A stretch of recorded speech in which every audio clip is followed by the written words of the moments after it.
Sam Chow. Anong nangyari sa'yo? Sam Chow, okay ka lang ba? Nasugatan ka na. Sam Chow, huwag mo akong takutin. Sam Phi. Ako. Ate Sam Phi. Masakit na masyado. Hindi ko na kaya. Ako, mamamatay ba ako dito? Sam Chow, huwag kang magsalita ng kalokohan. Magiging maayos ka. Ngayon, dadalhin kita sa ospital agad. Ate Sam Phi. Sam Trong, may hindi ba pwedeng sabihin mamaya? Hindi mo ba nakikita na si Sam Chow ay malubhang nasugatan? Mas malubha pa ang aking sugat kaysa sa kanya. Si Sam Chow ay bahagyang nasaktan lamang. Nag-aalala ka sa kanya ng ganito. Ngunit kahit isang sulyap, ayaw mo akong tingnan. Kapag binuksan ko ang aking bibig, lahat ay kalabisan sa iyo. Ate Sam Phi, natatakot ako. Natatakot ako na hindi ko na kayang mabuhay. Huwag matakot, huwag matakot. Nandito na ako.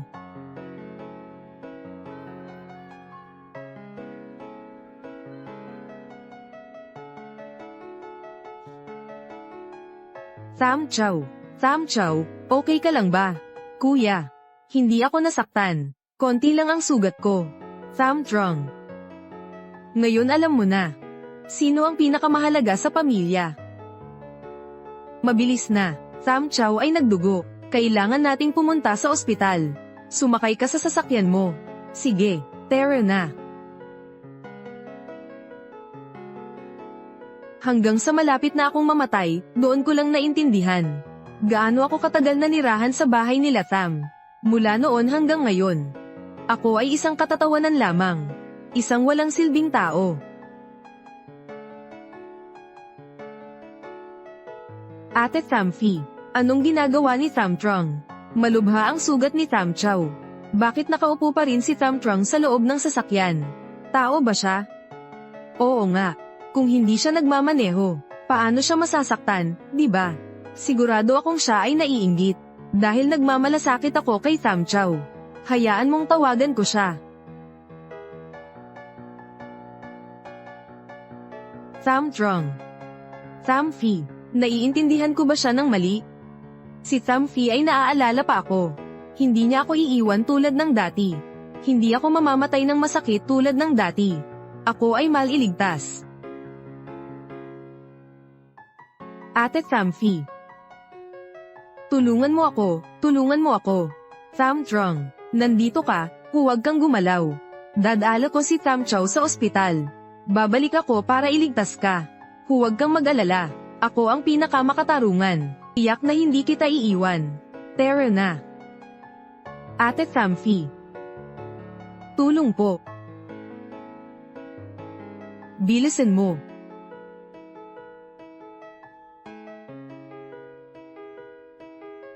Ate Sam Phi. Huwag kang mag-alala. Ayos lang ako. Ayos ka, pero bakit hindi ka bumaba sa sasakyan? Nasugatan na si Sam Chow. Ikaw ang nakakaalam ng daan papuntang ospital. Mabilis, dito ka na at magmaneho na. Chi Sam Phi. Hindi ako makakalis. Sam Trong. Kailan pa ba dumating? Ang buhay ay pinakamahalaga. Nandito ka pa rin na nainis. Bakit mo ginagawa yon? Sam Trong, ikaw ba ay tao? Kung magmamaneho ka ng maingat, hindi masasaktan si Sam Chow. Bumaba ka na ng sasakyan. Uulitin ko ulit. Kung hindi ka bababa ng sasakyan, hindi ka na kapatid ko. Huwag mo na akong tawaging ate. Sige. Ayos na. Sam Phi. Hindi ako bababa ng sasakyan. Sam Trong, bumaba ka na ng sasakyan.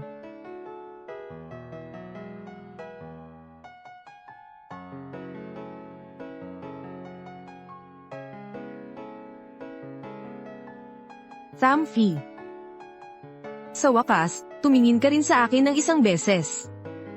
Totoo ka bang patas? Si Sam Phi. Si Sam Trong. Nasaktan ka rin. Patawad. Hindi ko ito nakita. Si Tham Trung. Ako. Dadalahin kita sa ospital.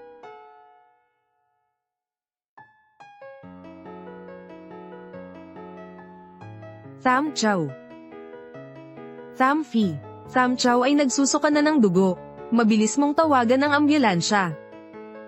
Tham Trung. Tham Chow ay nagsusuka na ng dugo. Ako. Kailangan kong dalhin siya sa ospital. Babalik ako para iligtas ka mamaya. Ayos lang ba? Maghintay ka sa akin ha. Tham Phi. Naalala ko na sinabi mo na lagi kang patas. Kung ito ay tungkol sa pamilya, hindi mo kailanman iiwan ang sinuman.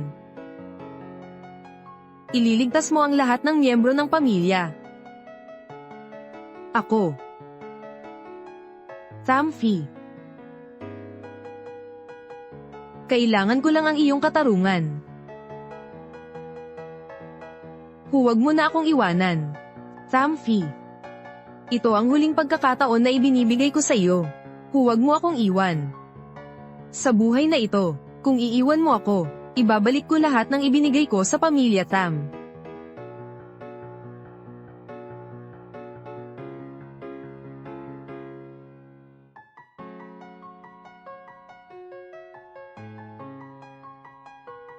Katarungan, katarungan. Dumating na ba ang oras na ito?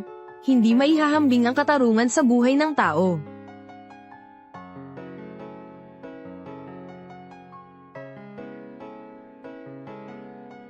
Tama iyon. Katarungan. Ano magiging mas mahalaga pa ang hustisya kaysa buhay ng tao?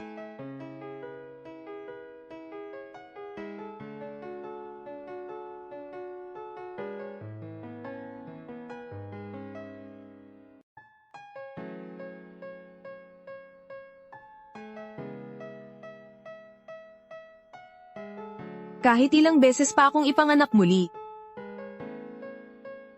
palagi akong iniwan ng pamilya.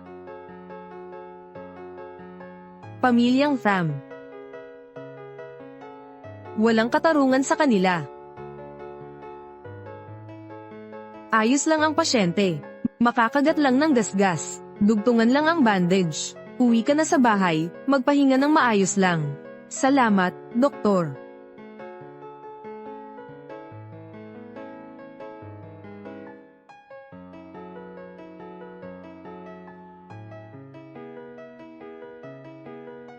Ayos ka na ba? Ililigtas kita agad. Nasugatan din si Tham Trung. Kailangan kong iligtas siya agad. Si Tham Phi. Kamusta ang aking singing contest? Tham Chow. Kahit na mahalaga ang iyong singing contest, ngunit si Tham Trung ay kapatid ko rin. Hindi ko siya may iwan. Ate Tham Phi. Sabi ng doktor okay lang. Nagtamo lamang ng minor injuries si Tham Chow. Accident din, hindi naman seryoso. Siguro si Tham Trung ay medyo nasaktan lang. Mabilis na tayo pumunta sa singing contest. Huwag nating hayaang maapektuhan ng palabas ni Tham Chow. Ito. Paano na ito? Sabi ng kapatid mo, babalik siya agad. Bumalik. Hindi na sila babalik. Huwag kang mag-alala. Sila ang kapatid mong babae. Siguradong babalik sila para iligtas ka. Maghintay ka ng kaunti. Tatawagan ko muna ang ambulansya. Hindi na kailangan. Hindi ako magiging katulad ng nakaraang buhay ko. Hindi ako maghihintay dito na sila ang magligtas.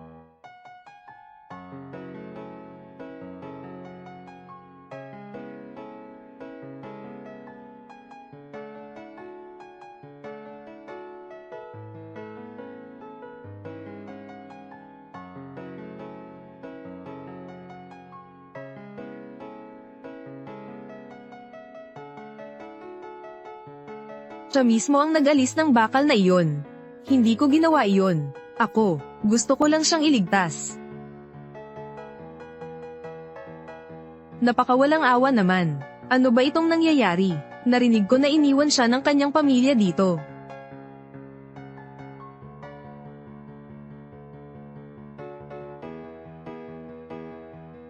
Kung bibigyan pa ng isa pang pagkakataon, pipiliin kong magkaroon lang ng isang kapatid na lalaki. Sana ang taong iyon ay si Tam Chow.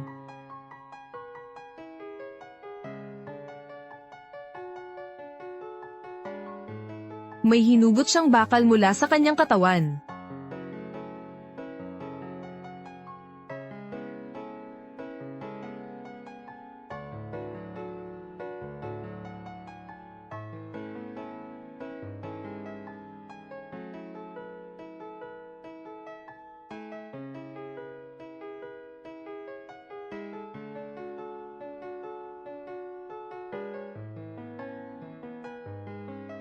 Tama, iyan nga ang sasakyan ni Tamfi.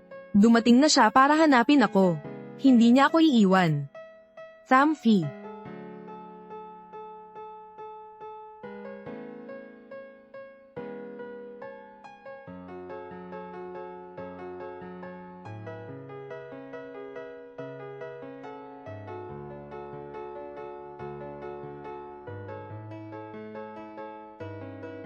Bilisan mo. Mabilis, tawagan ang ambulansya.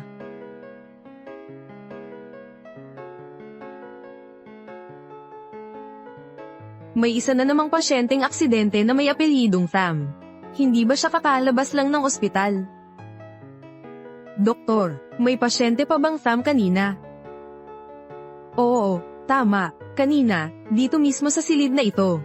Yung tao ay may mga sugat lang sa balat. Ang tatlong kapatid na babae niya ay sobrang nag-aalala. Pinilit nila akong gumawa ng lahat ng uri ng pagsusuri para lang makasiguro. Bata, nasaan ang pamilya mo? Sugatan mo ay napakabigat. Wala bang sino man sa pamilya mo na nandyan? Ang pamilya ko, matagal na silang hindi nagmamalasakit sa akin. Hindi. Hindi sila ang pamilya ko. Ang amang nag-ampon sa akin ang tunay na pamilya ko. O Diyos ko! Sobrang seryoso ng sugat mo. Sino ang nag-aalaga sa'yo? Hinayla mo ng bastos yung bakal mula sa katawan mo. Kailangan mong pumunta sa ospital para magpa-check. Dok, okay lang ako. Magbabalot lang ako ng simpleng benda sa'yo. May mahalaga pa akong kailangang gawin. Napakaswerte ko talaga. Tama tayo na isinali si Tam Chow sa paligsahan sa pagkanta. Ang bagong kanta ni Tam Chow ay napakaganda ng pagkakakanta. Tama, ang paligsahan sa pagkanta na ito. Siguradong mapupunta sa hot search. Tingnan ko nga. Ito, ano ang top search? Nakaligtas si Iron Man sa aksidente sa sasakyan. Isang sasakyan ang naaksidente sa Lily Road. Ang biktima ng aksidente. Hinayla niya ang bakal mula sa kanyang katawan. O Diyos ko! Ano sa tingin nyo? Tiyak na sobrang sakit nito sa kanya. Sandali lang. Ang lokasyon ng aksidenteng ito. Hindi ba ito? Tham Trung.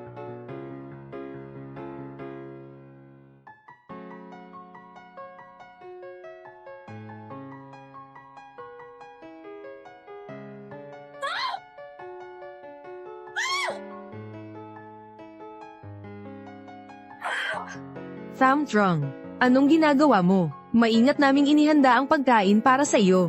Hindi ka ba kontento? Pinapansin mo lang ang sugat ni Tam Chow. Hindi mo ba nakikita na nasaktan din ako? May konting gasgas ka lang. Bakit mo pinapalala ang sitwasyon? Ano? Nagkamot. Konti lang ang balat ko na natanggal. Lahat ay nag-aalala kay Tam Chow. At ituring siyang parang kayamanan. Ako naman, paano?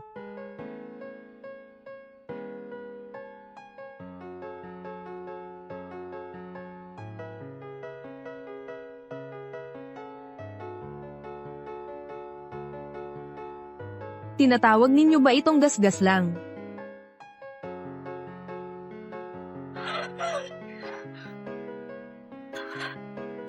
Samtrong. Anong nangyari sa'yo? Hinugot ng lalaki ang bakal mula sa kanyang katawan. At nagsalba sa sarili sa aksidente. Totoo bang ganun ka, Samtrong? Nasaktan ka na. Grabe ang sugat mo. Bakit hindi mo sinabi sa akin? Bakit mo itinago sa akin ang bagay na ito? Nasabi ko na sa'yo iyon. Pero naniniwala ka ba sa akin? Samfi, talagang nakakahiya ka sa akin. Palagi mong sinasabi na patas ka. Anong sabi mo? Pero paano ka kumilos? Mga ginagawa mo, may katarungan ba at katotohanan sa lahat ng ito? Sa kasakiman. Bakit ang dami mong dugo? Sister Samfi, natatakot ako. Kapag nakikita ko ang dugo, naaalala ko ang aksidente ngayong araw. Samtrong, ikaw ba ay tao? Alam mo naman na natatakot si Samchow. Sinasadya mo pang takutin siya. Makikita mo lang si Samchow na natatakot. Pero hindi mo nakikita na nasaktan ako, di ba? Mabuti ang trato namin sa iyo. Pero hindi mo ito nararamdaman. Talagang wala kayong hiya. Si Samfi ay nagbago para tulungan ka at ang tatay mo. Inayos niya ang lahat ng masamang ugali. Sinikap niyang magbago para sa'yo. Huwag ka nang magsalita. Wala kayong karapatang pag-usapan ng tatay ko. Sa mata ninyo, si Samchow ay mabait na tao. Ako ay magpakailan pa man pa ring outsider ng pamilya Sam. Tama ba? Sa mga nagdaang taon, malaki ang naitulong ni Samchow sa atin. Sumulat siya ng business plan para sa akin, na naging dahilan kung bakit nakalista ang kumpanya ko. Nagtayo siya ng bar para kay Samhyu, at nagsulat ng kanta para kay Samfi. Kaya ano ang nagawa mo para sa amin, Samtrong? Hindi ka karapat-dapat ikumpara kay Samchow. Paano kung sabihin ko na lahat ng iyon ay gawa ko, kapatid? Gusto mong agawin ang pagmamahal ng pamilya para sa akin, ano? Hindi kita pinagsisisihan, pero hindi mo rin pwedeng kunin iyon. Lahat ng pagsisikap at kanta ko ay Samtrong. Inaamin ko. Dati kitang iniwan mag-isa doon. Lahat ay kasalanan ko. Ngunit, hindi mo maaaring agawin ang karangalan ni Samchow. Hindi magiging patas iyon sa kanya. Ikaw ay isang inutil. Paano ka makakagawa ng ganoong kanta? Nangangarap ka pa ba na maniwala kami sa'yo?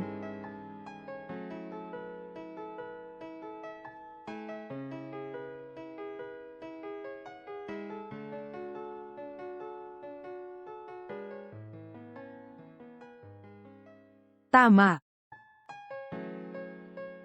Ako ay isang inutil lamang. Nauutal lang ako.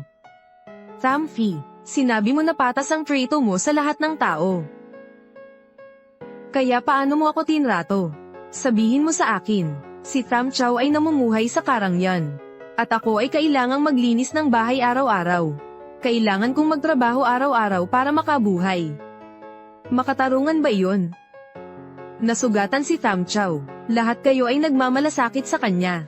Ako lang ang kayang magtiis mag-isa sa ospital. Tawag ba iyon na patas?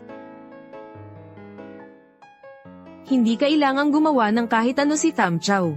Nakakatanggap na siya ng pagmamahal mula sa lahat, at suporta mula sa inyong lahat. Samantalang ako, kahit pilitin ko pa, hindi niyo na ako tinitingnan kahit isang beses pa. Tawag ba iyon na patas? Noon pa man hanggang ngayon, ako ay isang tagalabas ng pamilya Sam, mga kaibigan.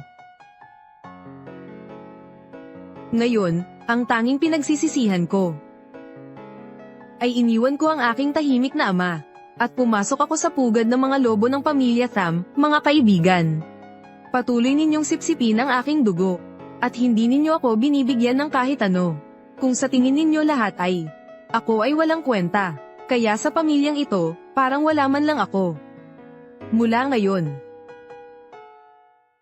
ako at ang pamilyang Sam ay putulin ang lahat ng ugnayan.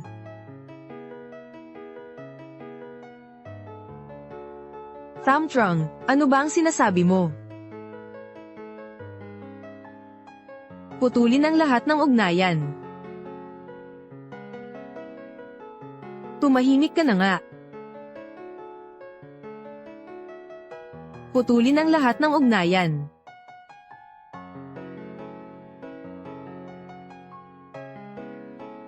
Samfi, sa puntong ito na, akala mo pa ba na papayagan kitang saktan at batuhin? Samtrong, ikaw, dahil iniisip ninyong lahat na, ang mga kantang iyon ay isinulat ni Samchow, at iniisip na ako ay walang silbi. Kaya't maghintay kayo. Ako, si Samchow. Pagsisisihan ninyo ito.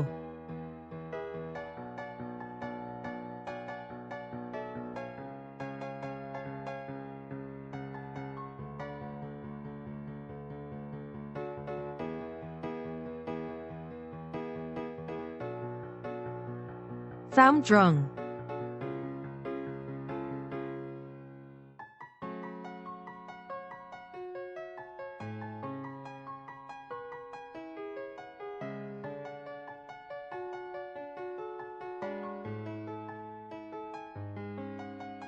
Diyos ko, hindi na ba magsasara ang bar na ito? Bakit nag-iimbita pa rin sila ng singer na mag-perform? Siya ay dumating upang makipagkumpetensya kay Samfi, tama ba? Pwede rin namang ganoon. 我的天空，星星都亮了。我愿 Diyos ko. Nakita ko na ang isang bagong talento sa pagkanta. Malinaw at emosyonal ang boses niya. Tingnan nyo, Moyan Gui. Ang bagong singer na ito ay si Samtrong. Ang ganda ng boses niya. Siguradong magiging sikat siya. Nagtatagal siya sa bar na Tanmong. 我们在怀念的演唱会。 Pangulo Lam, anong nangyayari? Bar na Tanmong. Lumabas ang isang bagong henyo sa pagkanta. 亮了。 O Diyos ko, ang ganda ng boses niya.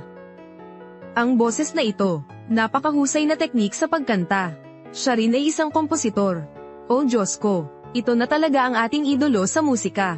At siya ang tunay na mga awit na hinahanap natin. Bar Tanmong. Parang nasa malapit lang yung bar na yun dito. Hindi yata, kailangan kong pumunta para tingnan. Chairman Lam. Saan ka pupunta? Sabi mo kakasain mo lang ng kontrata sa ate ko, di ba? May lakad lang ako sandali. Tungkol sa paglagda ng kontrata. Sasabihin ko bukas. Uuna na ako. Mag-usap tayo mamaya.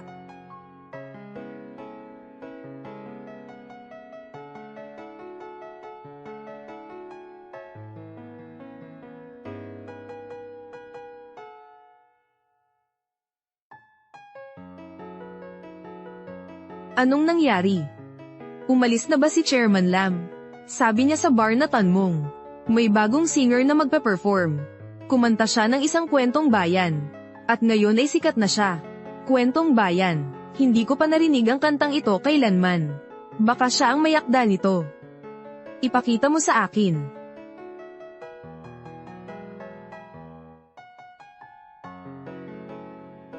Samtrong.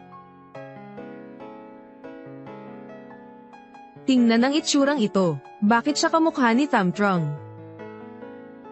Ate Samfi, masyadong malabo ang video na ito. Hindi siya pwedeng si Samtrong. Alam ko na siya yan sa tingin ko. Kasing tinig din niya. Naku po, Ate Samfi. Ano ba ang sinasabi mo? Si Samtrong ay isang inutil lang. Paano siya makakakanta? Pero, Ate Samfi, sa tingin ko, sobra mo na siyang namimiss. Ang tarantadong si Samtrong na to. Sobrang nakakainis naman talaga. Sinasabi mong lagi mong iniisip siya. Pero siya pa ang naglakas loob na umalis sa bahay. Sa tingin ko, siguradong naapektuhan siya ng tatay na bingi.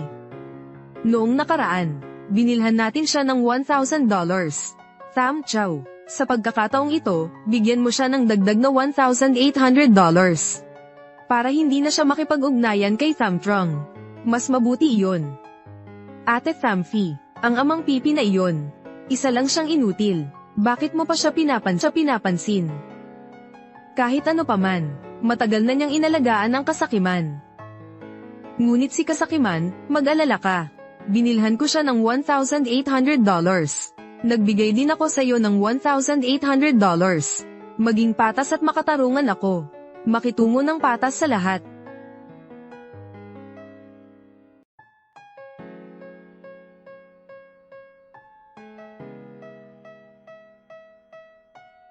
Diyos ko, ang ganda ng pagkanta mo nitong kanta na ito.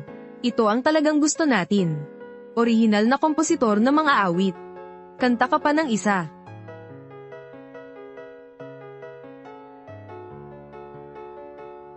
Mga tao, ang palabas ngayong araw ay dito nagtatapos. Bukas ay dadalhan ko kayo ng isang bagong komposisyon na kanta.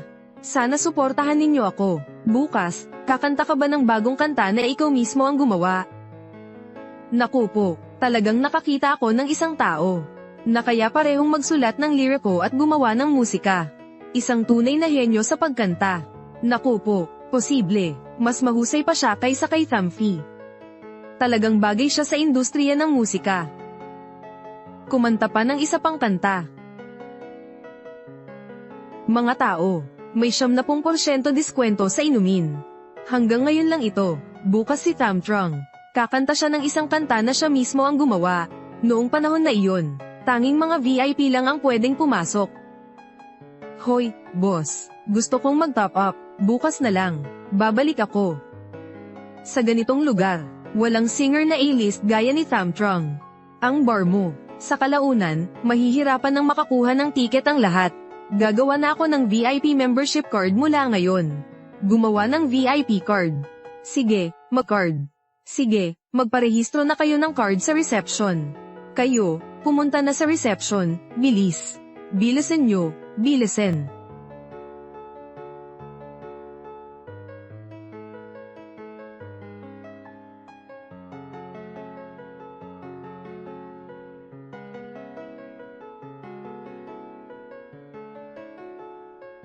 Sumali, ang galing mo talaga.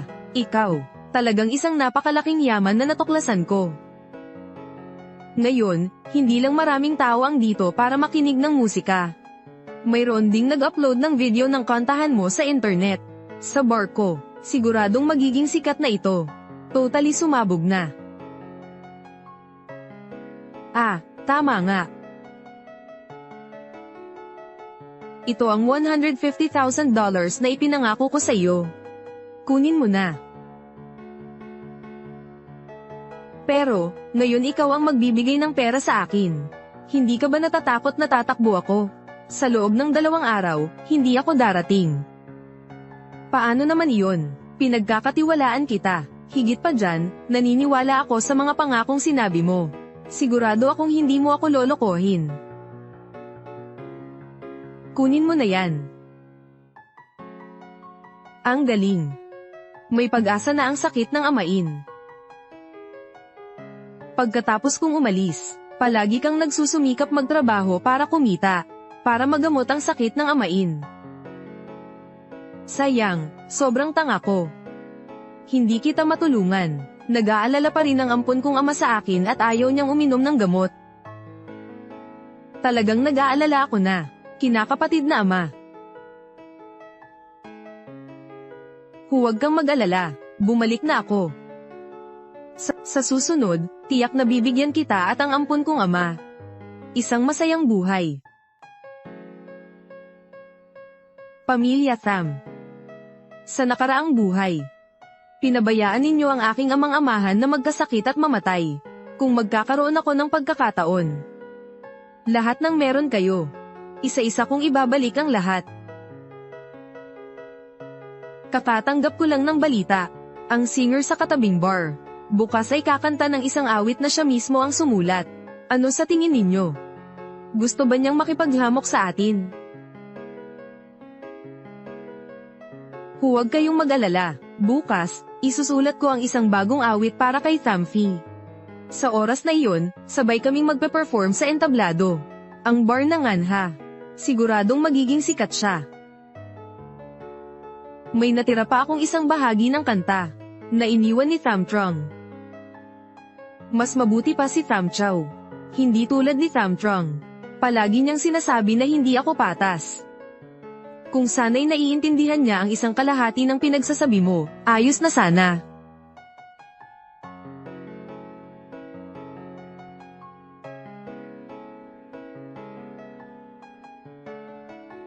Papa, mag-alala ka lang dito. Kaya na ni Tham Trung kumita ng pera ngayon. Tiyak na gagaling ka niya. Kung may mangyari man sa'yo, hindi papatawarin ni Tham Trung ang sarili niya. Kailangan mong alagaan ang sarili mo ng mabuti. Magtiwala kang gagaling ka. Tatay, kaya na ni Tham Trung kumita ng pera ngayon. Kumakanta siya sa bar, at maraming tao ang sumusuporta sa kanya. Huwag kang mag-alala tungkol sa pera.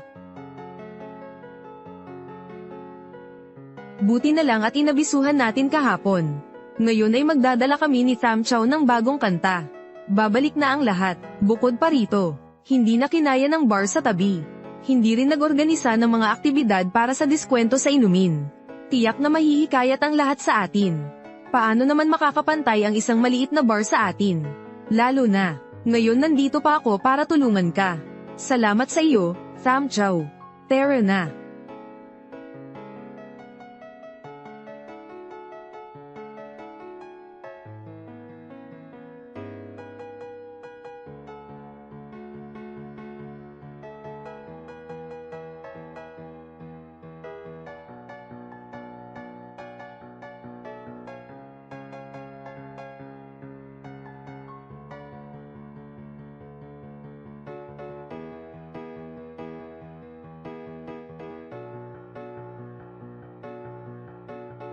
Ngayon si Tham Chow.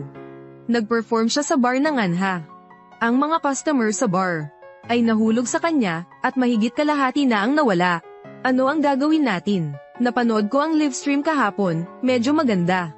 Pwede ka bang mag-live stream para sa akin ngayon? Sakto lang. Dinadala ng girlfriend ko ang tatay ko sa doktor. Gusto kong ipakita rin sa kanila. Walang problema. Ngayon, dala-dala ko para sa lahat. Ang ikalawang bagong kanta ko, na pinamagatang mga pakpak ng anghel. Sumali ka, huwag mong hayaan na ma-disappoint ako sa'yo, ha? Narinig ko na si Tham Chow. Nasa Anha bar siya. Kung hindi ako nag-top up ng VIP card kahapon, nandoon na ako. Tama nga. Noon, may pangarap akong napanaginipan. Sa panaginip na iyon, mali ang pinaniwalaan kong tao. Napahamak ang taong mahal ko. Sa huli, naranasan ko ang isang malungkot na wakas. Sa kabutihang palad, binigyan ako ng Diyos ng isa pang pagkakataon. Nang ako'y malapit ng mamatay, nalaman ko ang tunay na pag-ibig sa puso ko. Kaya, nang magising ako, sinulat ko ang kantang ito.